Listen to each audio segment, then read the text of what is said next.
21st Century Entrepreneurship with Martin Piskarik. I'm launching the book August 16th,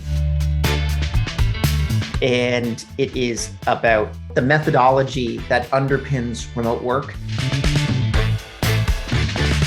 And no one actually there's no book that's ever been written on the actual management philosophy towards remote workers and how they're different from actual in-office environments. And we have this methodology that we propose in the book called asynchronous management.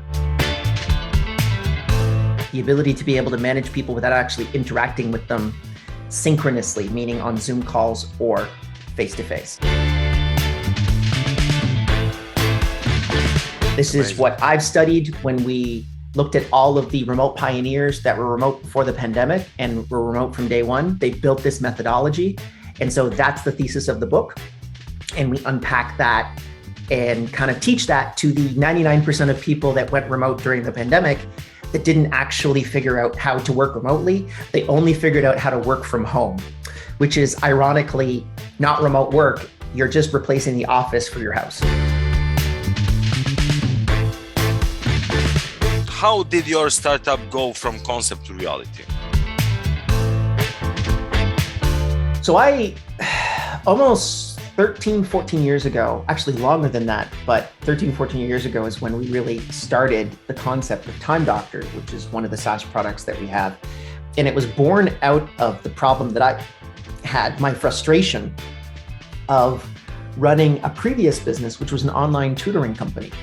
So I would bill a student for 10 hours, and then the student would come back to me and say, I didn't actually work with my tutor for 10 hours. I worked with him for 5. And I'd have to go to the tutor and say, did you work with the student for 5 or 10? Say, I billed you for 10. It was 10 hours. I'd end up having to refund the student for 5 hours and pay the tutor the full 10 hours to be able to keep that person working for me. And this was really destroying the business. So I needed a third-party source of truth for the amount of time that one person did a task for someone else through software. And that was Time Doctor, which is a time tracking tool specifically built for remote teams. And we started that back in 2011. We also started another thing about 5 years ago, born out of my other frustration, which was we were trying to figure out how to scale to become a remote unicorn, right? So you always talk about unicorns, these billion-dollar valuation companies. And we were trying to figure out, well, how do we get to 500 people remotely? How do we get to 1,000 people remotely? We started Googling stuff and we found that there was no information on that. It was incredibly frustrating. There was lots of information about how to become a digital nomad or how to hire a virtual assistant, but there were no companies taking remote work seriously at that point. And so it was a ready, fire, aim concept that I had, which was let's just get a venue. So we got this venue in Ubud, Bali in Indonesia. Mm-hmm. And if I could get a lot of my friends that I know are really good at building and scaling remote teams to come and speak at it, then we can create an environment where even if I lose money, I'll end up learning a lot and maybe I can unlock some of these secrets about building and scaling remote teams. Mm-hmm. Thankfully, we actually ended up breaking even on that one, which was great. Ended up doing another one and making some profit. And we've evolved that for almost the last 5 years. And the next one is actually happening May 17th to 18th in Montreal, Canada, which is going to be very exciting because we're getting back to in-person events, which I've been missing for many years.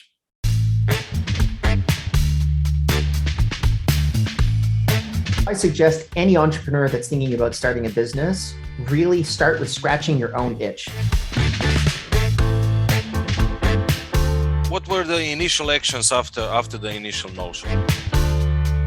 So when we started, we had a very, I'd call it pretty messy alpha of the software. And we put together a freemium version. So people were able to use it completely for free in the early days.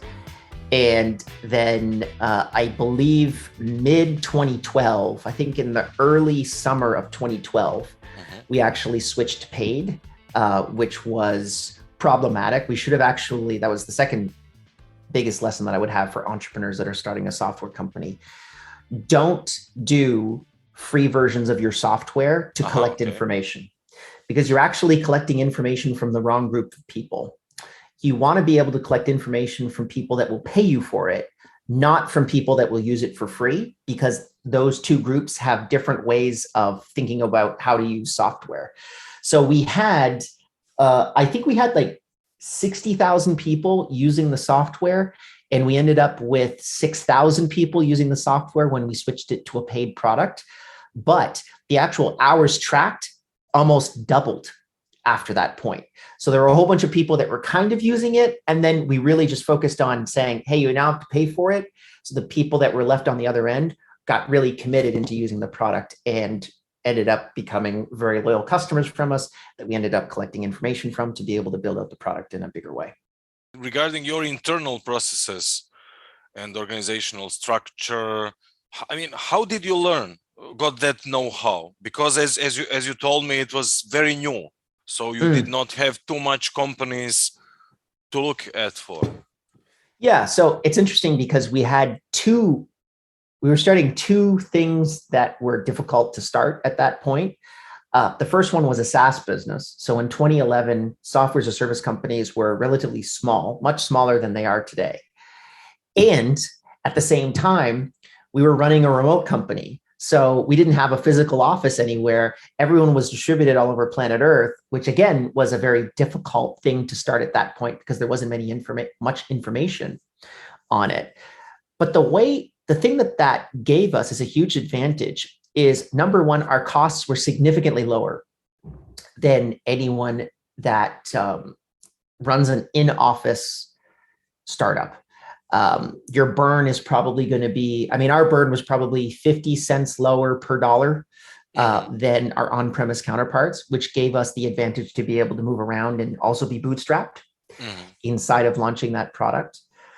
But I think the other thing that was really great in terms of understanding what to do next was it also allowed us the ability to be able to pivot quite a bit. So initially, actually, Time Doctor was going to be a productivity tool, so specifically used for personal productivity and improve your personal productivity. And that still is the core aim from the organizational perspective, but we wanted to build it for individual people to be able to optimize their own personal productivity.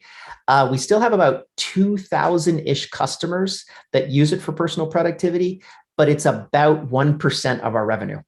As it stands right now. So if we had gone down that path, we would have had a much smaller company than the company that we have today. And the ability to be able to pivot, that's the biggest advantage that a new upstart has versus your competitors that have a much clearer foundation, because your ability to be able to try 6 or 7 things, you can pivot 6 or 7 times in the amount of time that it takes one of your larger competitors to pivot once.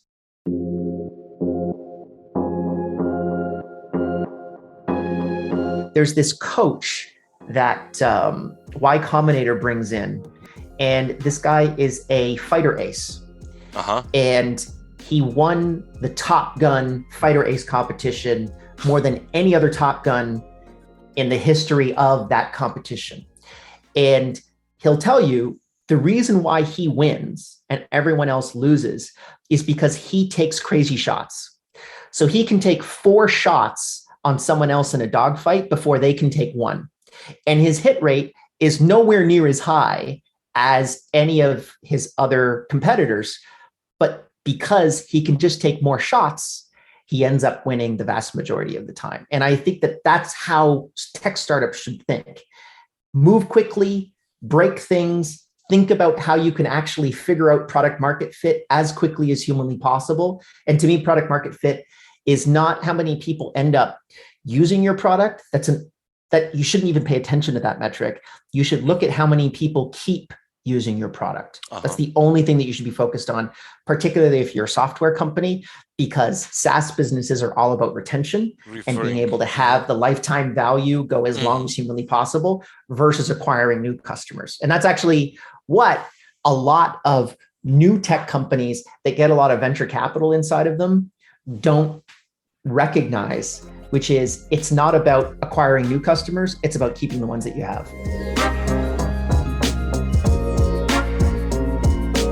And now you are on 8 figures, 43 different countries. What about you as a person? Any personal transformation during that period from the startup till today? Yes. So 2 big things. First of all, self-reflection, recognizing what you can do well and what you can't. Recognizing that maybe you shouldn't be the CEO of the company. Maybe you shouldn't even be at the executive level of a company. I was talking to someone else in a podcast about this, and I said, well, which would you rather have? Running a $100 million business or owning a $100 million business? Which would you choose? I personally would choose owning a $100 million business. Me personal owning. So, but is there any but? But that goes into my second biggest lesson, which was learning how to pivot myself from an entrepreneur to an executive.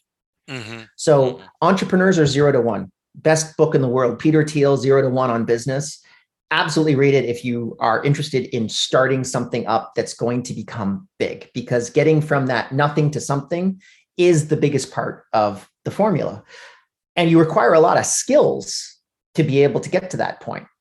Unfortunately, once you get to 1 and you need to get to 100 or 1,000 or 10,000, once you scale that business, the skills that you had to become good at 0 to 1 are not the skills that you need to be able to scale the organization. You need executives inside of your company in order to be able to do that. What Entrepreneur Operating System calls the integrators, right? The people that are just keeping the trains running on time, and not a visionary. So the visionary person, their skill sets actually become less and less important. And the integrator skill sets, the executives inside of that organization, become more and more important. So we either need to transition to an executive or simply recognize that you staying in the business is in some cases detrimental to the success of the business. And the best thing for you to do would be to step away from it. But thankfully, if you own it, it's not a problem, because you can actually put people in however you want and build the business the way that you foresee. You need to be able to say to yourself, am I the right person to run this business? So that's the first lesson. And then the second lesson, which is kind of a more focused version of that, is changing your skill set from entrepreneurship to executive. If you can't make that transition, then you shouldn't be running the business. You should make sure that you can get out of the business's way, because you're going to be counterintuitively detrimental towards the success of the organization.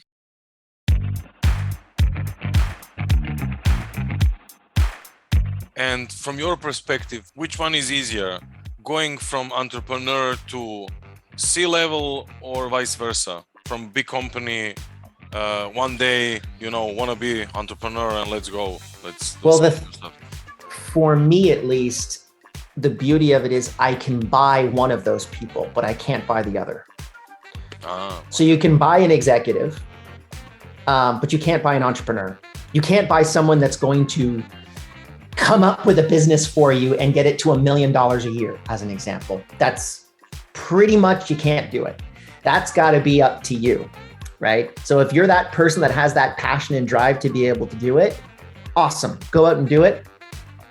If you're not the person that is inspired by sitting in meetings with accountants and lawyers all day long, which there are executives inside of me and my business partner's company that do that, then you need to get out of their way, and you need to really have an executive team in place that is passionate about those things. And either you work on things like books and podcasts, like I'm doing right now, or you just get completely out of their way and you make sure that they can operate the business properly. Or the third, which is get good at doing those things, which is another option to people. It just wasn't the option for me. What's the future of a business and how you operate it?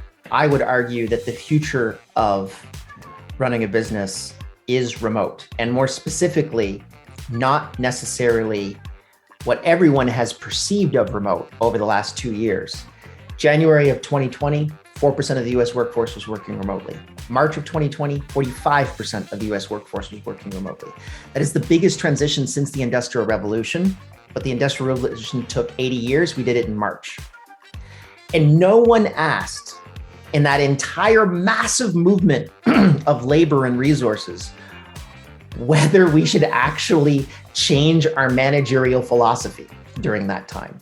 It was all, well, we should just recreate the office. We should be spending 7 or 8 hours on Zoom. That's the way that we should be running things, because that's the way that we did it inside of an office. But inside of that, there's a false assumption. One of the biggest false assumptions I think we've experienced in the last decade, which is when on-premise companies, what remote first companies called in-office companies work, they pay a sunk cost every single day. So they all drive in to one place, they take the metro, they take their cars, they walk, they bike to one particular place every single day. And everyone pays that 90 minutes to get into an office. And when they get into that office, they say to themselves, now's the time to collaborate, which is one of the biggest arguments against remote work, is the lack of collaboration.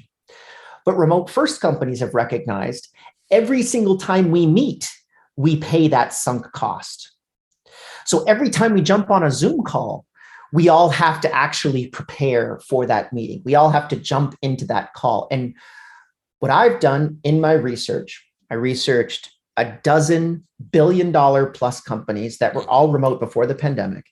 The one thing that they all have in common, overwhelmingly, is that they manage people without actually interacting with them directly. So what do I mean by that? I call it the asynchronous mindset, and effectively that boils down to asynchronous management, the ability to be able to manage people without directly interacting with them through a Zoom call or with meeting in person.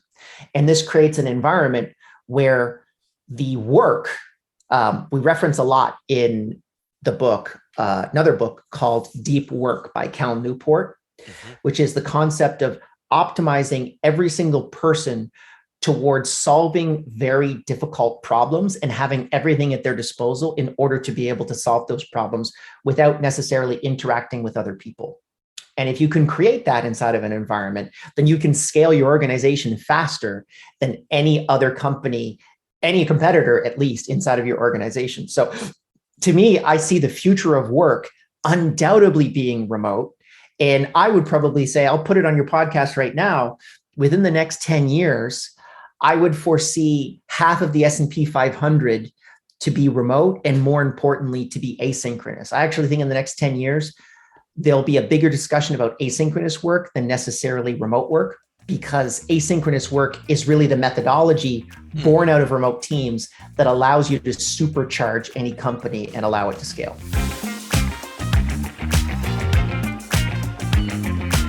What about engagement? So you probably know about Gallup 12 test, and engagement levels are very low all around the world. Is there any difference between remote work engagement level and the classical one? Remote teams definitely have less engagement than their on-premise counterparts. But I actually think when you look at other variables like EMPS, we score 73. The average remote company is around the 70 range, which is exponentially better than almost anyone in the industry. Why do people like remote work more than in-office work? And I think it's actually because there's less engagement inside of remote work. So when you look at remote companies, I actually think you're also seeing at the same time the rise of the introverted leader, the ability to be able to have the best ideas inside of an organization adopted, as opposed to the people, the wrapper around those ideas. If you go into an office today and you go into any boardroom, I could sit in that boardroom and without hearing anyone, I could probably tell you whose idea ends up getting adopted. It is the 6'2" white male that looks like Captain America. That's generally the person that ends up having their idea adopted more than anyone else. Is their idea better than other people's? Not really. Probably not, actually. There's probably a lot of bias towards that. That person is more charismatic and better at having their ideas communicated effectively, but they probably don't have better ideas than anyone else. If anything, they probably have worse ideas than everyone else. So inside of asynchronous organizations, where you're reducing everything just to text form, essentially, more good ideas get adopted. The hit rate for good ideas go up.